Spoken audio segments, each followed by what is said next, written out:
यतिखेर हेर्दै हुनुहुन्छ त्रिशुली खबर टिभी। 24 घण्टा ताजा खबरको लागि हाम्रो च्यानललाई सब्स्क्राइब गर्नुहोला, नजिक रहेको बेल आइकन दबाई हामीसँग जोडिनुहोला। 81 आयो निकै दुखद खबर। काठमाडौँबाट पोखराका लागि उडेको विमान भयो यस्तो। विमानभित्र यात्रुहरूको रुवावास। पर्यटन मन्त्री प्रेम आले पूर्व पर्यटन मन्त्री भट्टराई आले आरोप प्रत्यारोप। बलिदिए मात्रै पुग्ने नाडाले भन्यो, बतासमाथि अमर्यादित व्यवहार भयो, व्यवसायले मात्रै किन दोष। पशुपति धर्मशाला सञ्चालनमा दोषी देखेकालाई कारबाही हुन्छ। मन्त्री प्रेम आले, मन्त्री आलेको स्ट्रिङ अपरेसन। अन्तत नेकपा माओवादी केन्द्रका अध्यक्ष पुष्पकमल दाहाल प्रचण्ड कोरोनाबाट मुक्त। नियमित निर्वाचन नगर्न प्रधानमन्त्रीलाई गठबन्धनभित्रै दबाव। प्रवक्ता भन्छन् उपयुक्त समयमा निर्णय लिनेछौँ। अन्तत लिपुलेकमा सडक विस्तारबारे काङ्ग्रेसपछि बल्ल बोल्यो सरकार। लिपुलेक कालापानी हाम्रो हो, तुरुन्तै कालापानी लिपुलेकबाट भारतले सेना हटाउनुपर्छ। बाटो निर्माण गरिरहेको भए पनि त्यो स्थगित गर्नुपर्छ। र देशैभरि जय जयकार र चर्चै चर्चा भएका प्रेम आलेको अर्को अपरेसन। रङ्गे हात यी नेता पक्राउ, मचियो हङ्गामा। अब हेर्नुहोस् पुरा समाचार।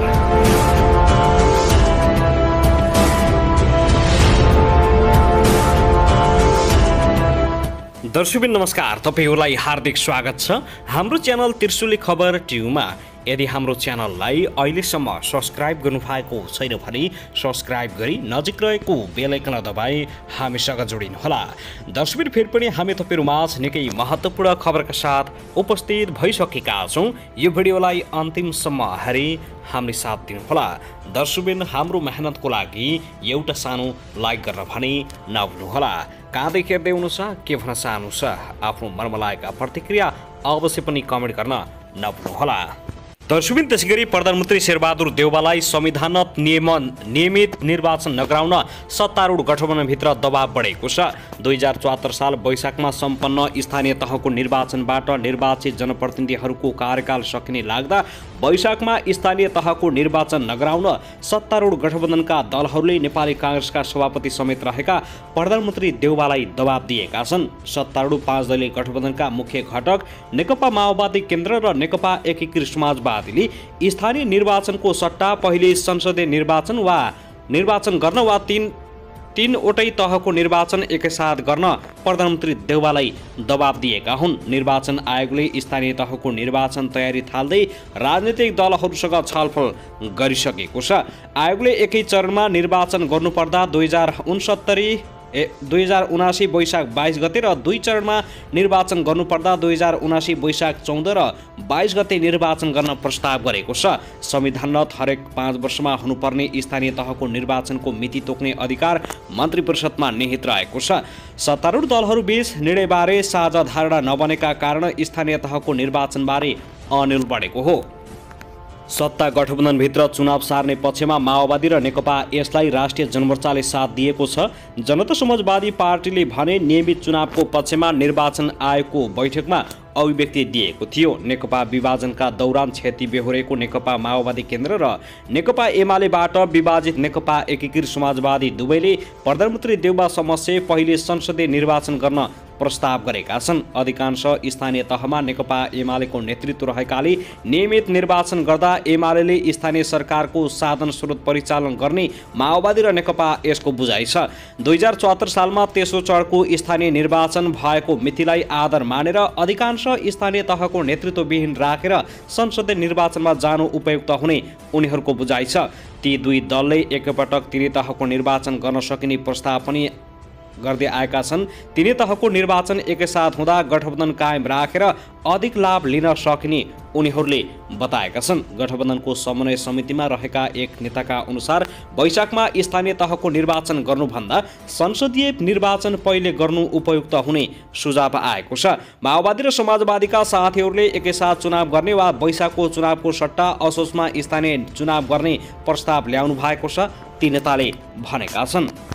दर्शकबिन त्यसैगरी संस्कृति पर्यटन तथा नागरिक उडान मन्त्री प्रेमबहादुर आलेले बतास समूहले सञ्चालन गर्दै आएको गौशाला स्थित नेपाल भारत पशुपति मैत्री धर्मशाला सञ्चालनमा दोषी देखिएकालाई कडा कारबाहीको दायरामा ल्याइने चेतावनी दिएका छन्। आज उक्त धर्मशाला निरीक्षण गर्दै उनले नियम विपरीत धर्मशाला निर्माण लगायत अन्य काम गर्नेलाई कानुनी दायरामा ल्याइने प्रतिबद्धता जनाएका हुन्। मन्त्री आलेले भने धर्मशालाको निरीक्षण गरेको छु, भोलि समितिको प्रतिवेदन पनि पेश हुँदैछ, गलत देखिएका विषयमा कानुन बमोजिम कारबाही गरिन्छ। उनकै निर्देशनमा पशुपति क्षेत्र विकास कोषका कोषाध्यक्ष नारायण प्रसाद सुवेदीको संयोजकत्वमा गत पुस 23 गते एक छानबिन समिति गठन गरिएको थियो। उक्त समितिले भोलि सोमबार आफ्नो प्रतिवेदन पेश गर्ने तयारी गरिरहेको छ। निरीक्षणकै क्रममा मन्त्री आलेले धर्मशाला 7 स्टार होटल जस्तो भएको देखेर आफू स्तब्ध भएको सञ्चारकर्मीलाई प्रतिक्रिया दिएका छन्। त्यहाँ बाथट पगदेखि जिम हलसम्म सञ्चालनका लागि आवश्यक पर्ने सामग्री राखिएका थिए। निरीक्षणका क्रममा धर्मशालाका एक कोठाका 2 बेडलाई प्रति बेड 5500 को दर रेट राखिएको जानकारी दिँदै मन्त्री आलेले आफूलाई धर्मशाला 7 स्टार जस्तो लागेको बताएका हुन्। दर्शकबिन त्यसैगरी सरकारले महाकाली नदी पूर्वका लिम्पियाधुरा, लिपुलेक र कालापानी नेपालकै भएको स्पष्ट पारेको छ। मन्त्री परिषदका निर्णय सार्वजनिक गर्ने क्रममा आइतबार सरकारका प्रवक्ता एवं सञ्चार तथा सूचना प्रविधि मन्त्री ज्ञानेन्द्र बहादुर कार्कीले यस्तो बताएका हुन्। उनले भने महाकाली नदी पूर्वका लिम्पियाधुरा, कालापानी र लिपुलेक नेपालकै भूभाग हुन्। त्यहाँ कुनै पनि किसिमका एकपक्षीय पूर्वाधार रोक्न नेपाल सरकारले भारत सरकारलाई आग्रह गर्दै आइरहेको छ। उनले भारतसँग नेपालको घनिष्ठ सम्बन्ध रहेको बताउँदै ऐतिहासिक तथ्यका आधारमा यो समस्या समाधान गरिने बताएका छन्। नेपाल र भारतबीचको घनिष्ठ र मैत्रीपूर्ण सम्बन्धको मर्म र भावना अनुसार दुई देशबीचको सीमा समस्याको समाधान ऐतिहासिक तथ्य, प्रमाण र सम्झौताका आधारमा गर्न नेपाल सरकार प्रतिबद्ध छ। उनले भनेका छन्, भारतीय प्रधानमन्त्री नरेन्द्र मोदीले गत पुस 17 गते उत्तराखण्ड पुगेर लिपुलेकमा बनिरहेको मानव सरोवर जाने सडकलाई फराकिलो पारिने उल्लेख गरेका थिए। त्यसबारे करिब 3 सातासम्म कुनै प्रतिक्रिया नदिएको नेपाल सरकारका मन्त्रीबाट आज यस्तो भनाइ आएको छ। मोदीको उक्त भनाइलाई लिएर नेकपा एमाले, नेकपा एकीकृत समाजवादी लगायत दलले आपत्ति जनाइसकेका छन्। त्यसैगरी प्रमुख सत्तारूढ दल नेपाली काङ्ग्रेसले पनि भारतीय प्रधानमन्त्री नरेन्द्र मोदीको लिपुलेक क्षेत्रमा भारत सरकारले सडक बनाइरहेको अभिव्यक्तिप्रति ध्यान आकर्षण भएको जनाएको छ। दर्शकबिन त्यसैगरी उता भने जनता समाजवादी पार्टी जसपाभित्र तीव्र विवाद देखिएको छ। अध्यक्ष उपेन्द्र यादव र सङ्घीय परिषद अध्यक्ष डा बाबुराम भट्टराई बीच विवाद बढेको छ। जसपाबाट एक अध्यक्ष महन्त ठाकुर पक्ष बाहिरिएको 6 महिना बित्न नपाउँदै फेरि उपेन्द्र बाबुरामको दूरी बढेको हो।